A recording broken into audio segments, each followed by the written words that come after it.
What's up, fam? Welcome to the Tay and Steph reaction video. In this reaction video, we're going to react to Zionism. Why all the controversy? On this channel, we're trying to hit 70K. Hey. Do us a favor, smash the subscribe button, help us hit 70K and be a part of the fam. I don't know nothing at all about Zionism. Don't even know what it means. So I'm interested in getting to this video. Leave a comment in the comment section down below and let us know what you think about the video. Let's get into the video. What is Zionism? It's certainly a word that provokes deep emotions, both from its supporters and its opponents. Is it a political movement? Is it a philosophy? Is it something new? Or is it something old? Actually, it's all of these things. But to summarize it in one sentence, Zionism is the belief that the Jewish people have a right to a homeland, and that that homeland is the land of Israel, where the Jewish people came into being. This goes back to the most influential book ever written, the Bible. The B-I-B-L-E. The book that brought the Ten Commandments to the world is the same book that brought Zionism to the world. And the word Zion, by the way, appears in the Bible as a synonym or nickname for both Jerusalem and Israel. It's not more complicated than that. In the book of Genesis, God makes an extraordinary promise to the first Jew, Abraham. I assign the land in which you sojourn to you and your offspring to come as an everlasting possession. And for 3,000 years, Jews have held fast to that possession. In fact, over those 3 millennia, there have only been 3 independent states on that land, and they've all been Jewish states. But to put it mildly, it has not been an easy road. The Romans thought they had finally kicked the Jews out in 70 AD, and they destroyed the Great Temple and leveled Jerusalem to the ground. To finish the job, they even changed the name of the area to Palestine, but it didn't work. The Jews' connection to their land cannot be broken. And even as the Jews were scattered all throughout the world, their prayers were always directed towards Israel. So central to Jewish identity is Israel that the Bible invokes a curse against a Jew who doesn't acknowledge it. If I forget you, Jerusalem, may my right hand become paralyzed, and may my tongue lose its ability to speak. Despite their long exile, there was always a Jewish presence in the Holy Land. And often desperately poor, this community was sustained by the charitable contributions of Jews living outside of Israel.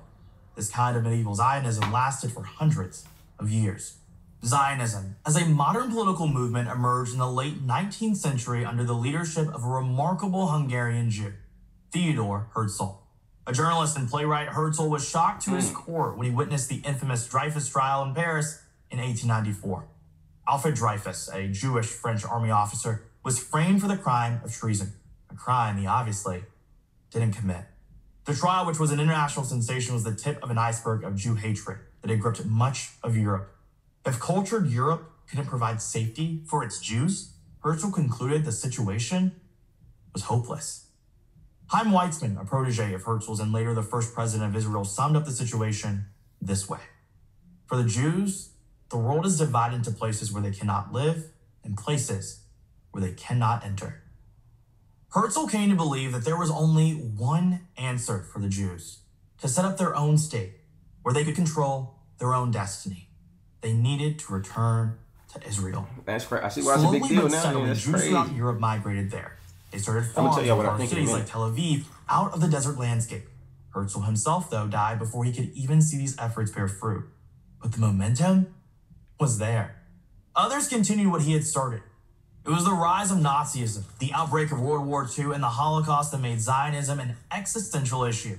On November 29th, 1947, the prayers of generations of Jews were finally answered.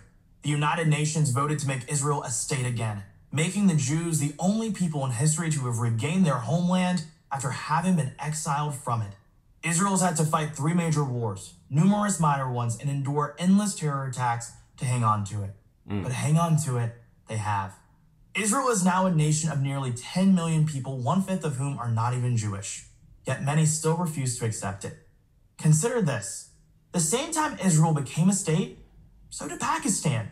But unlike Israel, Pakistan was a brand new state, carved out of India. There was no ancient connection to the land of Pakistan. There was no Pakistanism that was the equivalent of Zionism.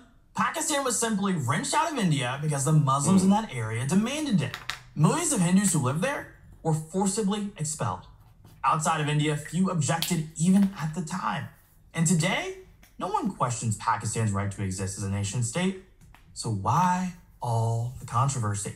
Why all the hatred directed toward Israel and the idea that the Jews have a claim to their ancient land? The Zionist idea. The answer to that question is as old as the Jewish people. It's called anti-Semitism, and it takes many forms. Anti-Zionism is just one of them. At its I heard of that word. it's Kanye a West. hatred of all things Western. When Kanye West got his deal taken from Adidas, they were saying he was anti-Semitic. That's when I heard the word. So we probably should learn what that word means. But I knew it was something against Jews. Yes, So explain this coincidence. Those who most hate Zionism are the same people who most hate the United States. I'm CJ Pearson for Prager University. Thank you for... Dang. Okay. Okay. So what y'all think about that statement he made at the end? Those who hate Zionism is ones that most hate the United States. I think, y'all let us know about the comment section in the down below. Man, I think that these are my thoughts, man. Y'all know I don't know nothing about this. I don't care. Y'all take it for what it is, man. I think that with Israel, they have a deep-rooted history, a deep-rooted culture, and I think that people are just against history so deep. Culture so deep. You know what I'm saying? What's up, baby boy? And so yeah, I'm interested in seeing. Now, I think one of the things is that becomes a thing. If people don't care about history, not assuming that everybody do, because everybody is not the same.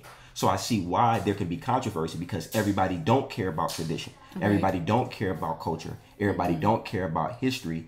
People are willing to just take what I can take. Exactly. Even if that messes up the history of a place. Exactly. So this is why we have laws in place to protect like historical buildings and historical trees and historical landmarks and things like that, is to preserve history. So but that's assuming that everybody care about history. Those are my thoughts, man. Y'all let us know in the comment section down below what y'all think, man. Don't forget, we're trying to get to 70K. Hey. Don't forget to like and subscribe, man. We love you guys. Say what's up, baby boy. Say hi. And we will see you guys in the next video. Peace.